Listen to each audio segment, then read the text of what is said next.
उस नाकारा ने ये तो कह दिया कि 1 साल तक सोना मत खरीदो, लेकिन ये नहीं बताया क्यों मत खरीदो।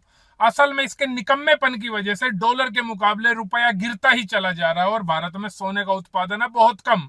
सोना हमको विदेशों से खरीदना पड़ता है और कीमत डॉलर में चुकानी पड़ती है। जितना ज्यादा डॉलर में ट्रेड होगी, डॉलर उतना ही मजबूत होगा और रुपया उतना ही कमजोर। इसके अलावा हमें कच्चा तेल, इलेक्ट्रॉनिक आइटम्स, मेडिसिन और भी बहुत कुछ डॉलर्स में खरीदने पड़ते हैं। इसी की वजह से हमारा एक्सपोर्ट भी बहुत कम हो गया और हमें मैक्सिमम चीजें इंपोर्ट करनी पड़ती है। इस वजह से भी डॉलर में पे करना पड़ता है। अब डॉलर 100 रुपए पार करने को है और इसकी फटी पड़ी है। टोटल मार के इंडियन इकोनॉमी की जो खूबसूरत तस्वीर आपको दिखाई जाती है, तीसरी बड़ी अर्थव्यवस्था, चौथी बड़ी अर्थव्यवस्था, वो सब झूठ है। लिख के ले लो, इससे कुछ नहीं होगा, रुपया और गिरेगा। क्योंकि जब रुपया बचाना था तो महाराज जी इलेक्शंस में रैलियां कर रहा था, और अब फ्री हो गया है तो रुपया इस देश के लोगों को बचाना है। असल में प्रधानमंत्री सिर्फ इलेक्शन रैलियां करने के लिए बना है, बाकी देश बचाना तो आम आदमी का काम है।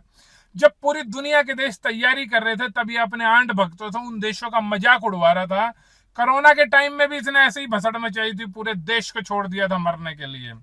इसके अलावा बोला कि पेट्रोल डीजल की खपत कम करो, और बेशर्मी इतने बड़े लेवल की है कि उसके 2 घंटे बाद 250 कारों का काफिला लेके जामनगर में बेफालतू का रोड शो करने पहुंच गया।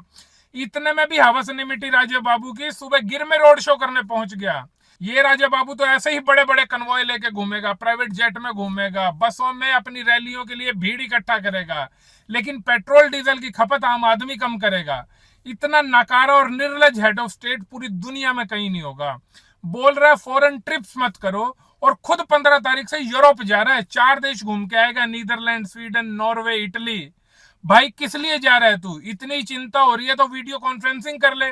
वैसे भी पूरी पृथ्वी का 2-2 बार चक्कर लगाने के बाद भी इस देश में इन्वेस्टमेंट तो घंटा भी नहीं आई है, तो कम से कम ये खर्चा कम कर ले, कुछ तो इनिशिएटिव दिखा इस देश को। लेकिन नहीं, ये काम तो देश के लोगों का है, इसका काम तो घूमना है, इलेक्शन में रैलियां करना है। यहां तक कि खाने में इस्तेमाल होने वाले तेल की खपत भी कम करने को बोल रहा है। कल का नरेंद्र मोदी का भाषण भाषण नहीं था, इसकी नाकामियों का उद्घोष था। 12 साल में देश को इस मुकाम पे ला छोड़ा इसने कि भाषण दे के बताना पड़ रहा है कि क्या ना खाओ, क्या ना खरीदो, क्या ना पहनो, कहां ना जाओ। इस आदमी ने ना तो अपनी पर्सनल लाइफ में और ना ही पब्लिक लाइफ में कभी कोई जिम्मेवारी ली है, बस दूसरों पर ही थोपता हुआ आया है। इस बार जनता पर डाल दिया है ताकि खुद जवाबदेही से बच निकले, कहीं इलेक्शन में रैली करने के लिए या रोड शो करने के लिए। देश का बेड़ा करक कर दिया इसने, अब इसको नीचे उतारो, वरना ये अनपढ़ इस पूरे देश को ऊपर नहीं ऊपर पहुंचा देगा। जय हिंद।